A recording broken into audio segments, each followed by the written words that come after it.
साड़ीना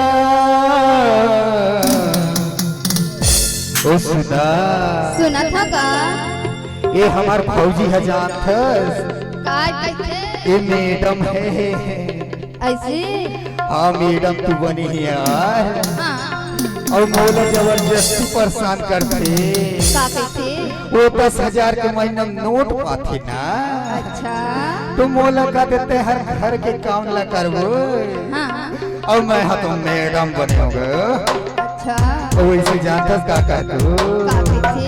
अरे फौजी मटक मटक के जाथे ओ गोपिया गन बड़ियो सुना छाटे मकहा साड़ियो छाटे मकहा साड़ीना छाटे मकहा साड़ीना सुना फौजी मटक मटक के जाते गन बड़ियो फौजी मटक मटक के जाते गोपिया गन बड़ियो।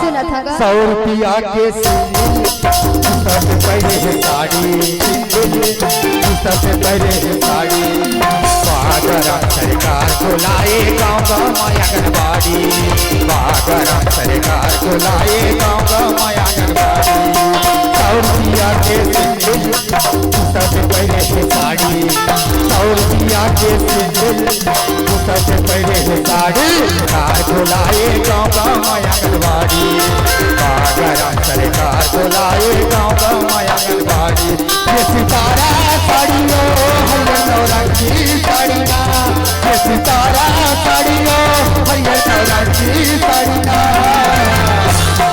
ये फौजी काहे देवर बाबू असुतो काहे अजातस का कहतो काय फौजी मटक मटक के जाते फौजी मटक मटक के जाते कपिया गन बड़ियो।